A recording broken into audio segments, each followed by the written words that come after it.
तो my dear students, यहाँ पे देखिए नेक्स्ट हम एक थ्योरम की बात करते हैं। यहाँ पे हमारे पास दिया है if two sides of a triangle are unequal. किसी भी ट्रायंगल के अगर दो साइड्स अनइक्वल हैं that longer side has larger angle opposite to it. तो इसका मतलब जो लॉन्गर साइड है उसके सामने जो एंगल होगा वो क्या होगा, लॉन्गर होगा। और इसके अपोजिट जो रिजल्ट है, अगर एंगल्स की बात हम करें, जो बड़ी एंगल है तो उसके सामने की साइड भी क्या होगी, बड़ी होगी। ये रिजल्ट में प्रूव करना है। तो कैसे करते हैं, मान लेते हैं कि ए बी और ए सी साइड के हमारे अनइक्वल है। तो इस कंडीशन में हम मान लेते हैं कि ए सी जो है, let A C greater than A B.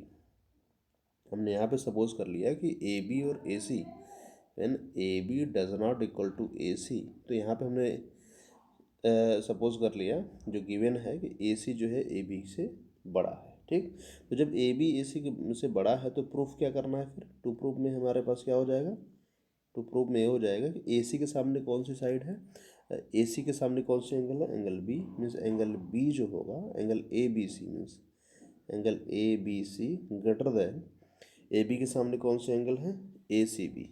किससे, A B C greater than angle A C B. Means uh हमें दिखाना है कि एंगल बी जो है एंगल सी से बड़ा हो। अगर ये कंडीशन आ रही है कि A C greater than A B, then prove that angle A B C greater than angle A C B.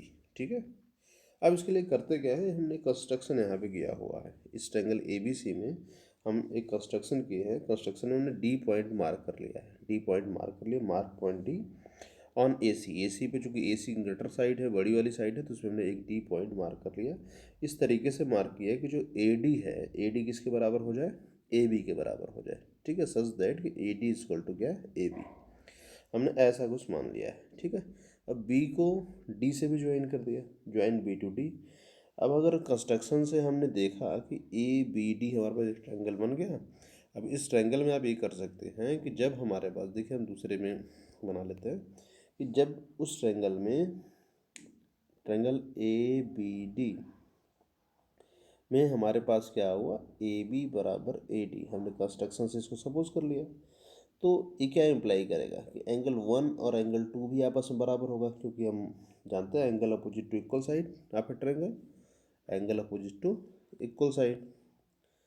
ठीक है, हम ट्रायंगल की प्रॉपर्टी से जानते हैं कि किसी भी ट्रायंगल में अगर दो साइड आपस में बराबर हैं, उसकी अपोजिट एंगल्स क्या होती है, इक्वल होती है। ठीक, अब थोड़ा सा हम देख लेते हैं, यहाँ पे एक्सटीरियर एंगल की प्रॉपर्टी यहाँ पे लगाते हैं, है ना।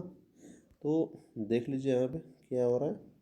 अब यहाँ से पता चल गया कि एंगल वन और एंगल टू बराबर हो गए। अब दूसरी बात हम यहाँ पे ये कर लें, अगर ट्रायंगल बी सी डी हम ले लें, ट्रायंगल बी सी डी, इस बी सी डी में अगर देखें तो एंगल टू हमारा क्या काम कर रहा है, exterior angle. Angle two is exterior angle of a triangle B C D.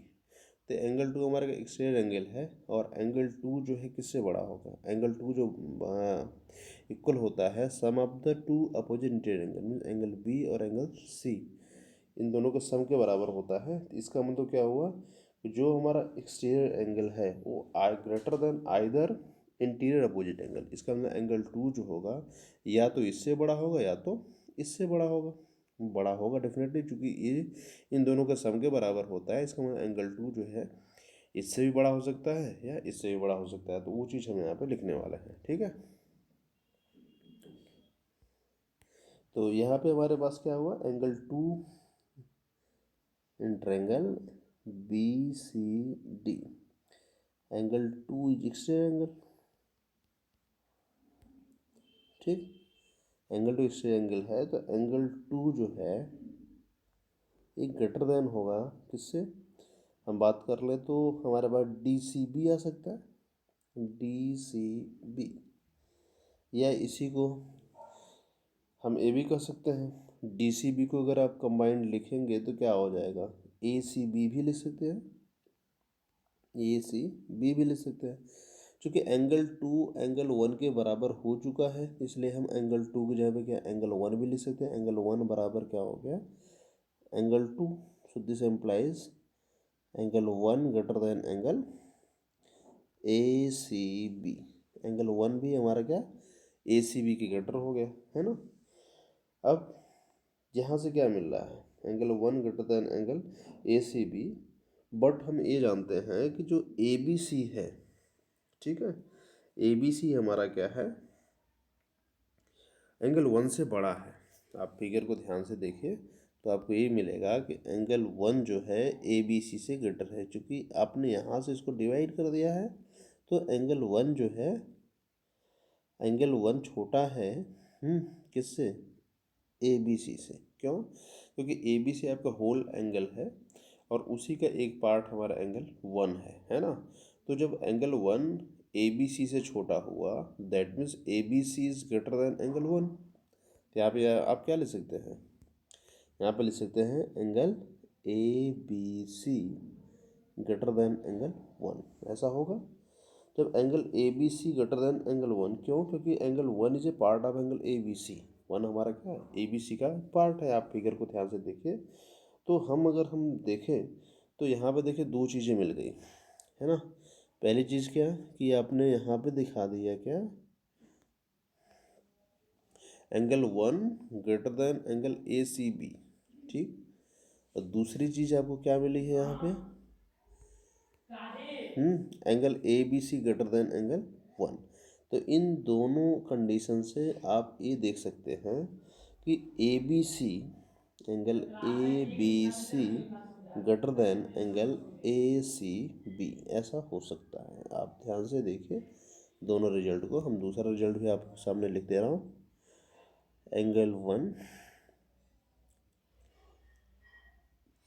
Greater than A C B, यही है angle 1 greater than angle A C B. ये दोनों रिजल्ट है ना। तो इससे और इससे अगर आप कंपैरिजन कर रहे हैं तो आपको ये रिजल्ट मिल रहा है, ठीक। Angle 1 greater than angle A C B, और ऑलरेडी हमारे पास क्या है कि एंगल 1 जो है ए बी सी कौन किसकी ग्रेटर है, एंगल 1 की ग्रेटर है। तो आपने यहाँ पे वैल्यू को पुट कर दिया तो आपके सामने क्या आ गया, A B C greater than angle A C B, ठीक है। तो इस तरीके से हम इस रिजल्ट को प्रूव कर सकते हैं।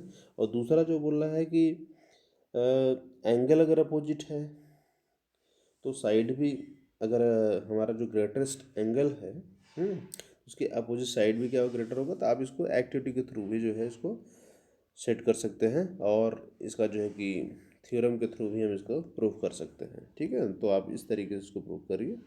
Okay, thank you.